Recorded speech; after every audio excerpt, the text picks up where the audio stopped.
창세기 39장 1절부터 6절입니다. 창세기 39장 1절부터 6절 제목은 힘든 중에 시작된 은혜입니다. 힘든 중에 시작된 은혜. 선지자 엘리야 시대 때 이스라엘 전역에 큰 기근이 닥치죠. 하나님은 엘리야에게 이방 땅 시돈에 사르밧으로 가라고 하셨습니다. 시돈은 우상 숭배가 만연한 이세벨의 고향이었어요. 엘리야는 시돈의 한 과부를 만납니다. 그 과부는 극심한 기근으로 고통을 당하고 있는 중이었습니다. 엘리야가 방문했을 때 딱떡 한 번 만들어 먹으면 그만인 가루와 기름만 남아 있었어요. 이 양식만 먹으면 이유는 굶어서 어쩔 수 없이 죽음을 맞이해야 할 상황이었습니다. 그런데 그녀에게 하나님의 선지자 엘리야가 찾아와서 말도 안 되는 요청을 합니다. 가루로 떡을 만들어서 먼저 자신에게 작은 떡 하나를 주라는 것이에요. 와, 그렇죠. 자, 그렇게만 하면 하나님께서 그녀의 집에 밀가루와 기름이 끊이지 않게 해주실 것이라 했습니다.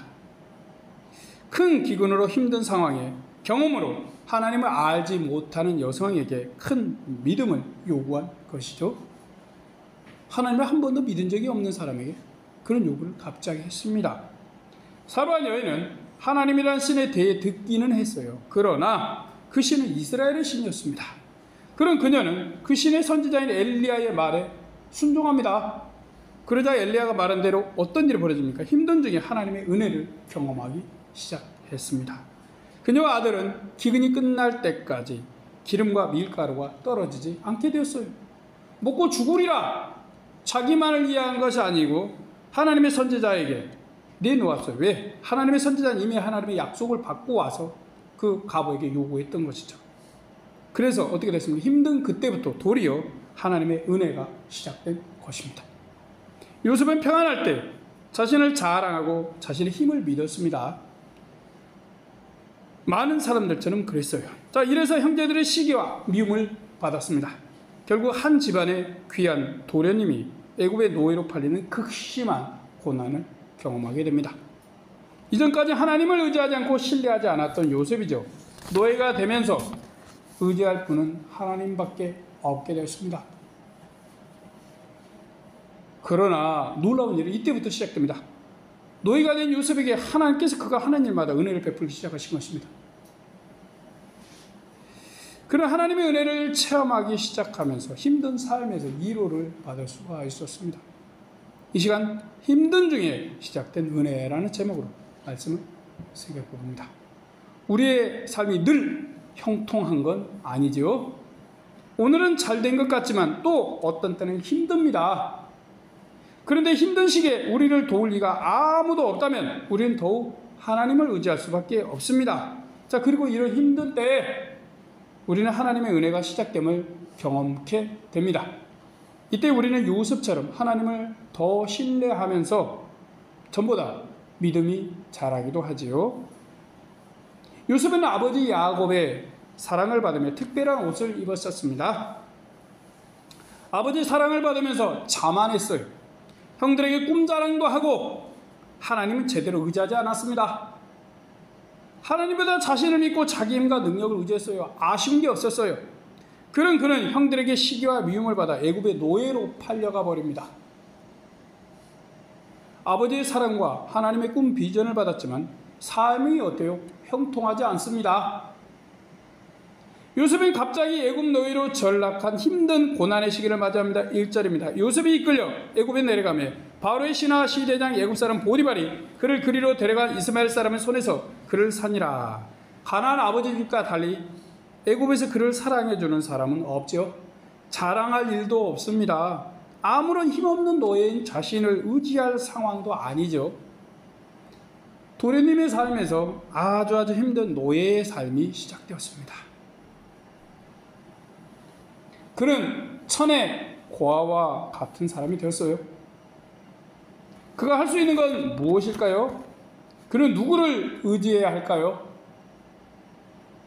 이제 자신이 의지할 아버지나 자신이 믿을 힘은 자기에게 없습니다. 전에 그는 하나님을 별로 의지하지 않았죠. 거의 하나님을 안 믿었어요. 그래도 자신의 삶을 잘 굴러가는 편이었습니다.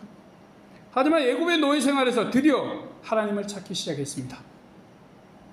그가 할 건 하나님을 의지하고 기도하는 것뿐입니다. 다른 건 아무것도 없어요. 이기적이었던 야곱의 아들답게 과거에 그는 이기적이었고 자기 자랑과 자신의 능력에 치하여 살았습니다. 그런 그가 이제는 아무것도 자랑하고 내세울 게 없었습니다. 하나님이 다 가져가 버리셨어요. 자기 말을 들어줄 사람도 없습니다. 단지 노예 생활을 힘들게 해야 할 뿐이었어요. 그는 하나님께 자신을 도와주시고 긍휼히 여겨주시라고 숨어서 울면서 기도하기 시작했습니다. 아마도 노예 생활에서 해방시켜 주시라고 간구했을 것입니다. 하지만 하나님은 어때요? 일부러 그를 애굽의 노예로 보내버리셨습니다. 그는 애굽의 노예가 되어야 할 숙명이었죠. 거의. 가족들을 구하고 애굽에서 하나님의 영광을 드러내야 할 사람이었기 때문입니다. 하나님은 요셉을 한 가족의 왕이 아닌 한 나라 애굽에서 크게 쓰실 생각이셨어요. 이것을 모르는 요셉은 어때요? 하나님께 힘들고 고독한 삶을 눈물과 기도로 아뢰었습니다. 얼마나 힘들었겠습니까? 그런데 하나님은 요셉의 기도를 들어주지 않으셨습니다. 그를 그냥 애굽의 노예에서 해방하시는 건 하나님의 뜻이 아니었어요. 놀라운 건 이 지점입니다. 요셉의 고통이 본격적으로 시작된 이때부터 하나님은 그와 함께하기 시작하십니다. 2절 3절입니다.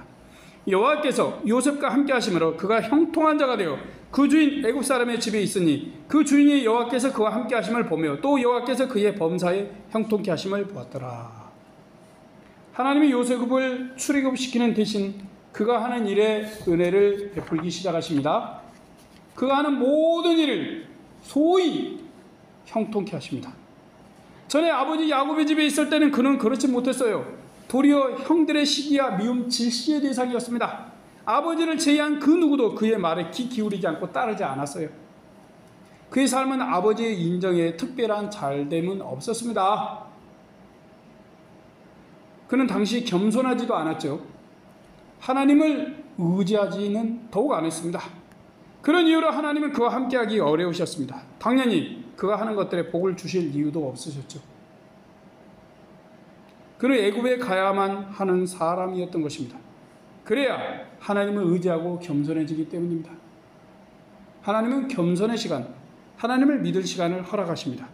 애굽의 노예 생활이라는 고난을 경험하기 시작하면서 하나님을 의지하고 신뢰하는 겸손한 사람이 되어갑니다. 네, 자신만을 생각하는 태도에서도 이제 벗어나기 시작했습니다. 하나님께 자신을 출애굽해 주시라 떼쓰던 태도도 멈추었습니다. 그리고 하나님이 자신을 이곳에 보낸 이유가 있을 것으로 생각하기 시작했습니다. 그렇게 하나님이 주신 삶을 감사히 받고 성실히 임하는 믿음의 사람이 되어갔습니다. 하나님을 믿으며 겸손한 사람으로 바뀌자 그가 하는 일에 하나님께서 은혜를 부어주기 시작하십니다. 참 묘합니다. 그와 함께 하시고 그를 도우시기 시작한 것이죠. 이후 그가 하는 것마다 잘되고 잘하게 되었습니다.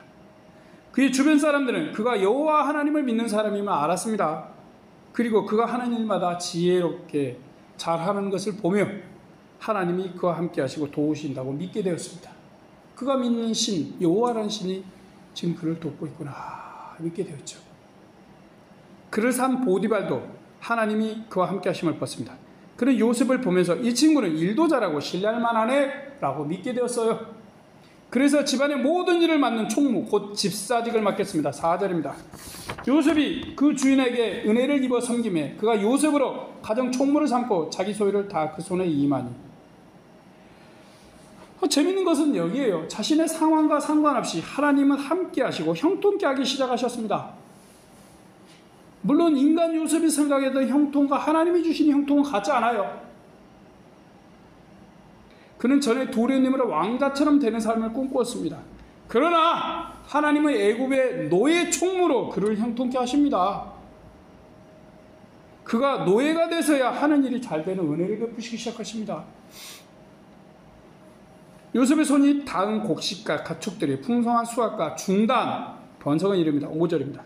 그가 요셉에게 자기 집과 그 모든 소유물을 주관하게 한 때부터 여호와께서 요셉을 위하여 그 애굽 사람의 집에 복을 내리심으로 여호와의 복이 그의 집과 밭에 있는 모든 소유에 미친지라.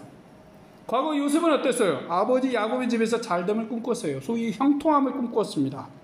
그렇지 못했어요. 그런데 고통스러운 애굽의 노예가 되면서 하나님이 그와 함께하기 시작하셨습니다. 참 우리 하나님 묘한 분이셔요. 그러다 정마다니 사람들에게 인정과 존중의 대상이 됩니다. 하나님이 노예인 요셉에게 은혜를 내리십니다. 그와 함께하는 사람들도 그를 통해 흘러오는 복을 경험합니다. 요셉을 통해서 복이 흘러가기 시작합니다. 자, 이것을 알고 보디발은 모든 재산을 요셉에게 맡깁니다. 이 사람도 똑똑한 사람이죠. 단지 자신은 먹는 것만 신경 씁니다. 마치 이 집의 주인이 요셉과 같아 보여요. 보디발이 얼마나 그를 믿고 신뢰했는지 보여주죠. 요셉은 옛적으로는 뭐예요? 노예, 그냥 노예 상황이죠. 고단하고 힘든 삶이에요. 괴롭습니다. 하지만 전에 함께하지 않으셨던 하나님이 이제 함께하십니다. 외적인 상황은 힘들지만 마음에는 뭐예요? 평안이 있습니다. 전능하신 하나님이 은혜를 주기 시작하셨습니다. 뜻밖의 경험이고 복이었습니다. 사람들도 자신을 따르며 인정해 줍니다. 놀라운 시작인 것이죠. 도련님의 삶이 끝나고 노예의 삶이 시작되면서 도리어 하나님의 은혜가 나타나기 시작했습니다. 하나님은 겸손히 의지하면서 나타난 변화이지요. 생각지 못한 새로운 형통입니다. 고난과 힘듦의 어려움이 요셉에게 꼭 나쁜 것이 아닌 것이죠. 이런 이야기를 들으면 아멘이 잘 안 나오지만 이런 것에 아멘을 해야 돼요. 사실은 우리나라 교회들이. 자, 그것들이 도리어 하나님의 은혜를 체험케 하는 시작이 되겠습니다. 세상에 사는 지금 우리의 환경이 가나안 땅의 요셉처럼 처음엔 좋을 수도 있습니다. 혹은 애굽의 요셉처럼 우리의 환경이 너무 어렵고 고통스러울 수도 있어요. 우리의 삶은 어떻다고 생각합니까?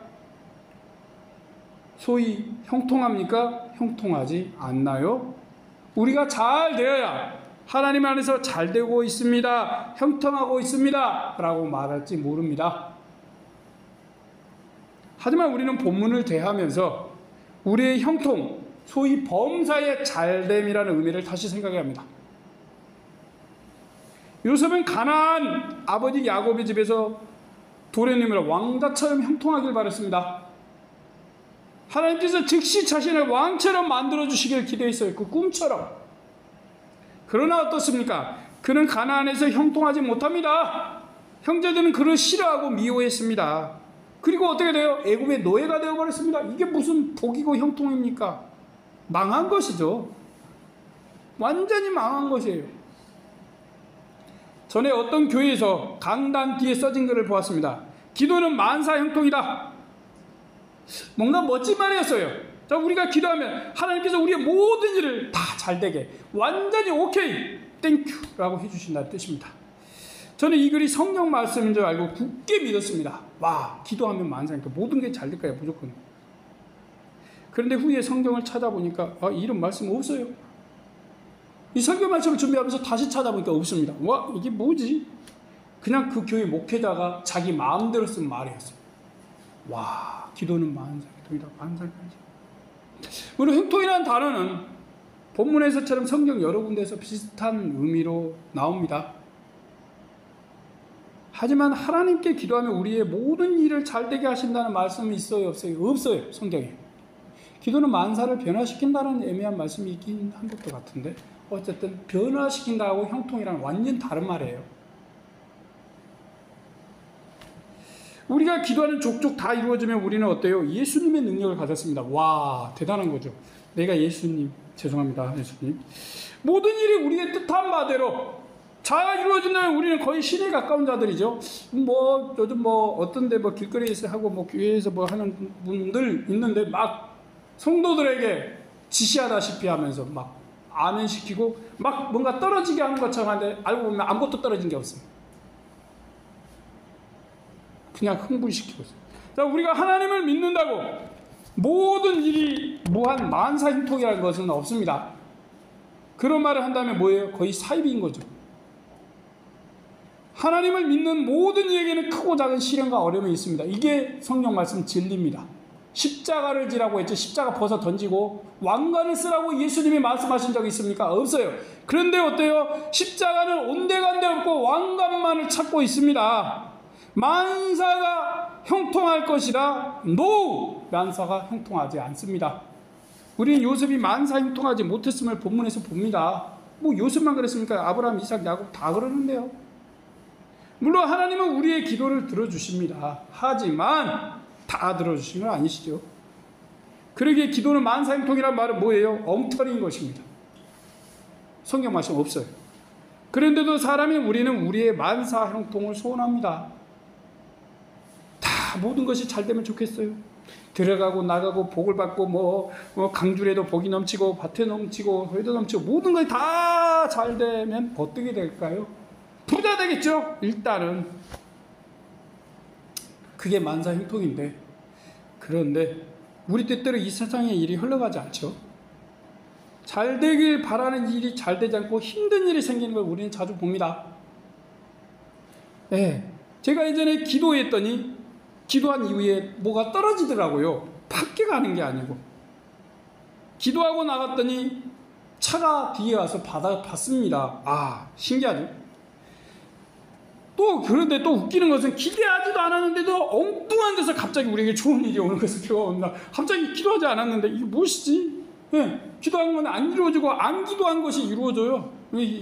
그래가지고 헷갈립니다. 이게 이제 우리가 하는 일마다 무조건 잘 되면 우리는 틀림없이 어때요? 하나님을 잘 의지하지 않습니다. 그래서 하나님께서 요놈 봐라, 내가 너를 관심 있어. 그래서 기도하지 않으면 꼭 필요한 거 하나님이 주시고요. 안 필요한 것 같다, 지금 당장 필요하지 않아, 하나님이 안 주십니다. 그러면서도 계속 기도하고 하나님을 의지하게 하세요. 이 하나님의 전략이에요. 철저히 하나님의 일은 우리의 속성을 다 아세요.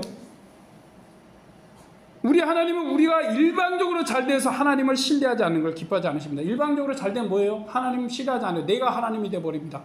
내가 하는 기도마다 다 이루어지는데 뭐가 아쉬워요? 하나님을 이용해서 내 뜻을 다 이루어버리는 거죠.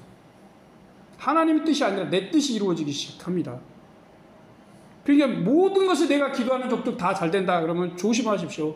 내가 어디 쪽으로? 하나님이 아닌 나의 쪽으로, 내 쪽으로, 더 심하면 어디에 사이비에 가깝게 가기 시작해요. 왜? 그러니까 하나님께서 내 기도를 안 들어주신다 뭐예요? 하나님이 나를 사랑하신다는 증거예요. 모든 걸 다 들어주신다 그럼 심각한 문제가 생길 수 있어요.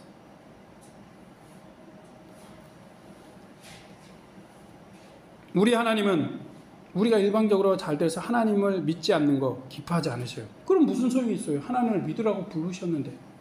자, 그런 이유 때문에도 하나님은 우리를 어때요? 만사 형통하지 못하게 하십니다. 처음 하나님을 믿거나 어릴 때는 하나님만 믿으면 잘 될 것을 생각할 수 있습니다. 그러나 장성한 믿음이 되면 우리의 삶의 어려움이라는 조미료를 하나님이 더하신다는 걸 알게 됩니다. 이런 맛이 곁들여져서 우리 인생과 삶이 맛깔나게 된다는 것도 알게 되죠. 이때 하나님은 우리가 잘 되는 것을 꼭 싫어하시는 것 같습니다. 우리를 마음에 들어하지 않으시는 것 같아요. 그렇지만 실제로 우리 하나님은 우리를 사랑하십니다. 너무나 사랑하셔서 사람으로 오신 하나님이시죠. 그분이 우리 사랑하는 자들을 위한 것에 무엇을 아끼시겠습니까? 아끼시는 게 없죠. 다만 우리 하나님은 우리가 하나님을 믿고 신뢰하고 의지하길 바라십니다. 그래야 구원이 있겠죠. 그러기에 하나님을 의지할 조건을 우리에게 자주 허락하십니다. 우리는 기도할 수밖에 없고 하나님을 의지할 수밖에 없는 상황으로 몰려갑니다. 요셉은 아버지 야곱의 집에 있을 때 하나님을 의지하지 않았어요. 가만히 있어도 아버지의 사랑받고 잘되는 꿈을 꿉니다. 모든 게 다 잘되는 것 같아요. 힘들게 기도할 이유가 있나요? 없어요.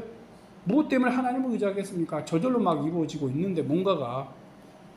그래서 하나님은 우리에게 어려움을 허락하시는 것입니다. 하나님이 우리를 미워서요? 아니요. 우리를 사랑해서 어려움을 주시는 거예요. 기도할 시간을 주시죠. 이유는 우리가 그 시간에 하나님을 의지하고 바라보게 하기 위해서입니다. 우리는 우리의 잘됨을 바라죠. 하나님은 우리의 잘됨보다 하나님 역사의 형통함을 원하십니다. 누구의 형통이요? 우리의 형통이 아니고 하나님의 형통인 것이죠. 하나님의 뜻의 형통이에요. 그러니까 제대로 생각해야 돼. 제대로 알아야 돼. 만사 형통, 내 형통이죠. 아니요. 그건 거짓말이에요. 하나님의 형통인 것입니다. 하나님의 뜻 가운데 이루어진 형통. 그래서 요셉은 애굽 노예로 형통해야 하는 것입니다. 가나안 집에서 형통하는 게 아니에요. 그래서 하나님의 뜻의 길로 인도하십니다. 그때는 뭐 어때요? 우리가 이 세상에서 의지할 것도 자랑할 것도 없어요. 우리는 하나님이 허락하신 어려움 속에 빠질 수 있습니다. 물론 하나님이 완전히 망하라고 절대 안 하시죠. 어려움을 경험케 하시죠. 우리는 우리의 삶이 왜 이렇게 어려움과 엉뚱한 속으로 들어가는지 그때 알지 못합니다. 그러나 하나님은 우리를 성장시키시고 사용하실 준비를 하시죠. 요셉은 힘들어져야 합니다. 믿음에서 단련되어져야 하죠. 그래야 보디발의 충무보다 더 큰 일을 감당할 준비가 되는 것입니다. 하나님은 때로 우리에게 이런 준비를 시키십니다. 우리의 삶이 왜 이렇게 힘드냐 하는 신음이 나오는 때가 있죠. 그때 왜 우리 삶은 이렇게 만사가 불통하지? 불통이지? 라는 말이 입 밖으로 새어 나오죠. 그러나 이때 하나님의 은혜가 우리에게 시작되는 시기입니다. 뭐라고요? 이때가 하나님의 은혜를 경험하는 시기인 것입니다. 우리의 형통은 끝났습니다. 하지만 이때 지금부터 하나님의 형통이 시작됩니다. 물론 우리 하나님은 혼자서 형통하지 않으시죠. 어려움 속에 빠진 우리와 함께 하나님의 형통을 시작하십니다. 우리 하나님은 그때부터 우리와 함께 하십니다. 우리의 인생이 끝난 것 같다고 생각할 때 하나님은 도리어 함께 하시는 것이죠.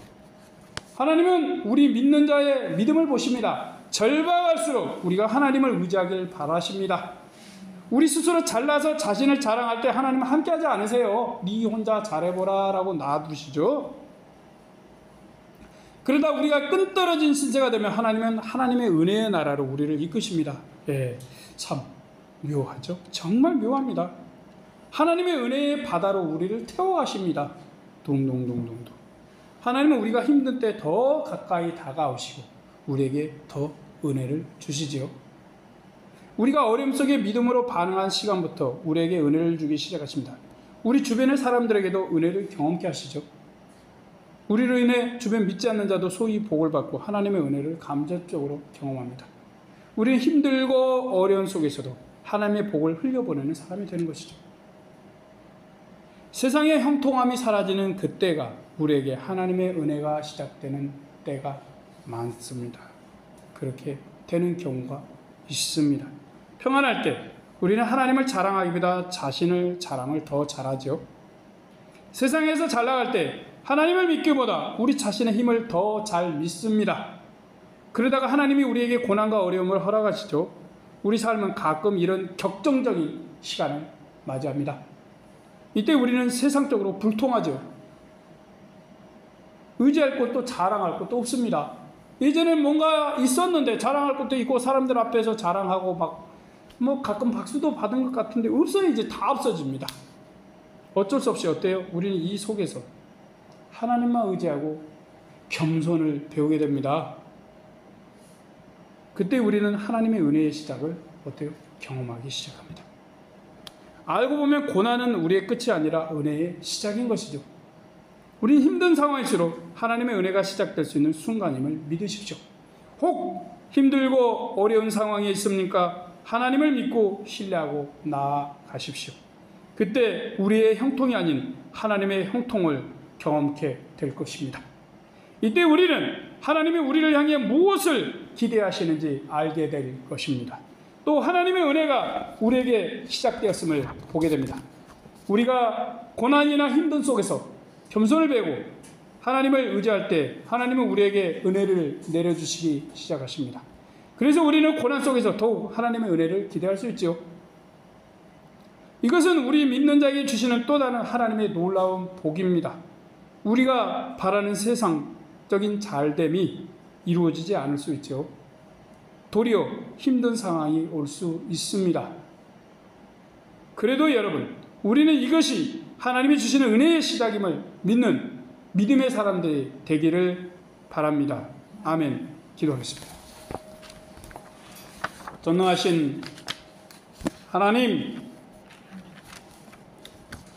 인간적인 시각으로 보면 우리 하나님 참 얄궂으신 분 같다는 생각이 듭니다. 가나안 땅에서는 요셉에게 은혜를 주시지 않으시고요. 꿈만 주시더니 도리어 요셉을 애굽으로 하나님께서 보내셨습니다. 그것도 그냥 보내신 게 아니고 노예로 말입니다. 가장 천한 노예로요. 잘못하면 두드려 맞고 팔려가고 언제 죽을지 모르는 노예로.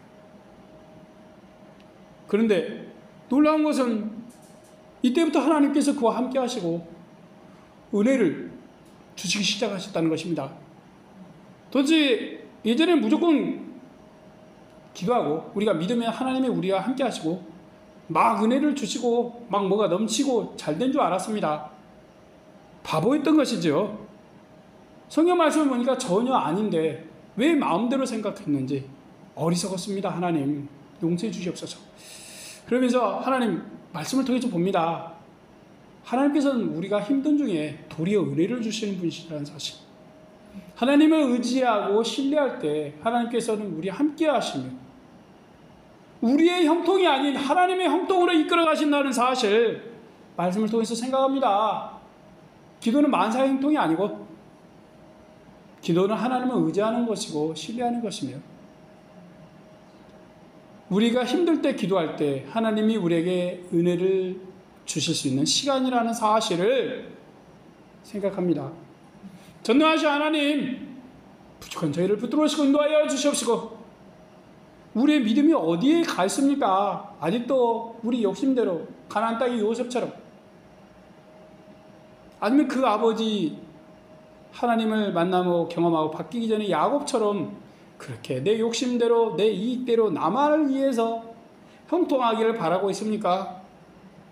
하나님께서는 그런 형통을 거의 주지 않으신다는 사실 말씀을 통해서 생각해 봅니다. 우리를 사랑할수록 하나님은 그렇습니다.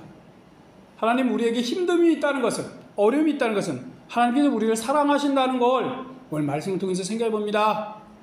전능하신 하나님, 사랑 많으시고 자비로우신 하나님, 우리가 힘들 때 기도할 때 주여 우리와 함께하여 주시옵시고 우리의 형통이 아닌 하나님의 형통을 이루어 주시옵소서. 희하신 하나님 감사 영광 돌리며 우리 구주 예수님의 이름으로 기도드립니다. 아멘.